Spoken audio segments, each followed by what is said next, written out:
With all the valves out, our camshaft here, just carefully pull it right out. And then I'm going to go ahead and yank this out off camera just so I can make sure I don't screw anything up. So now with the engine flipped over, we're going to go ahead and pull out off this here oil pan, and we'll get the sucker yanked free. Okay, so with the oil pan off, now I'm going to go ahead and take off this wire and then remove these 3 bolts here that are holding on the oil pickup. Now I'm going to go ahead and start removing these cotter pins that are on the castle nuts for each of the pistons, each of the end caps. That way we can get the pistons out. So take out the cotter pins first, and then we can get the bolts themselves. Okay, so now I went ahead and released the castle nuts here on the ends of the caps on the end caps for the piston, and now they should be able to just pop right off. Might be a little stuck on there, but maybe get a little tapping with a hammer, and they should come right out. Alright, so now I got it loosened up. You kind of have to just wiggle it back and forth until it comes off. And one thing to make note of is make sure you remember the position that it goes on. So for this one I have the 9N facing upright, but it looks like on other ones it might be a little bit different on them. I think it just kind of depends on which one it is, but I'm going to go ahead and see if I can maintain that same format. Now the piston is fairly loose. Hopefully I can maneuver this sucker to get it out. Spit it back a little bit. Okay, I dropped the piston all the way down. I'm rotating the crankshaft, so now I should be able to pull up and get the piston out. Now I think ideally you pull it out. Actually, yeah, it looks like we're going to need to pull it out the top, so we'll push it all the way down. Let me go ahead and set the engine now on its side. So I ended up having to I had to take off these nuts actually, because otherwise it wouldn't fit through the cylinder. And well, here's the piston.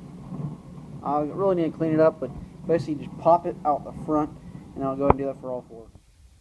Went ahead and loosened up these bolts for the main bearings over here. There are 6 of them, and they were really tight in here, so just FYI. Now this one I actually found right next to the oil pump was actually at 13/16, while the rest of them were all 3/4. So just something, FYI. Make sure you don't use the wrong side. I got the main caps here off, the main bearing caps off, and you can notice that these arrows, they point towards the front of the engine. So just something for reassembly. And I did keep all the bolts in the same places where they were, so just make sure it's coordinated.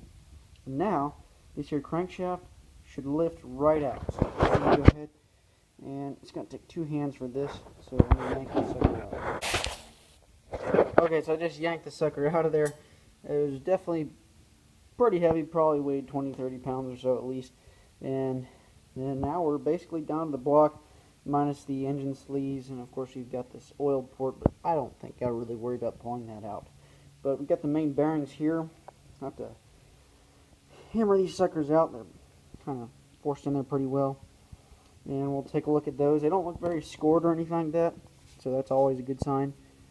But I'm still going to go ahead and replace them just because it usually comes with the engine kit anyway. Okay, then this rear main seal here, it literally just sits in this little groove, and it's basically just like a piece of rope. You just pull that out with a pair of pliers. Now, if you want to go ahead and disassemble these pistons, you will eventually. What you got to do is, I believe that these connecting rods, as long as they're still in good shape, will be reused whenever you put the engine back together. But these pistons are going to get replaced with the engine rebuild kit. So if you take a look on this side, you can see kind of in there, there's a little bit of a clip right there. Now I went ahead and pulled it out on this side, and that's what the clip looks like. You basically just pull up on this tab here, and then you work it out. And then, from the back side, you should be able to just push the wrist pin right out.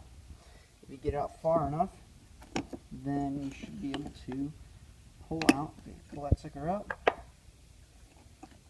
and then you can separate the piston from the connecting rod just like that, and now you can have just your bare piston. So there you are.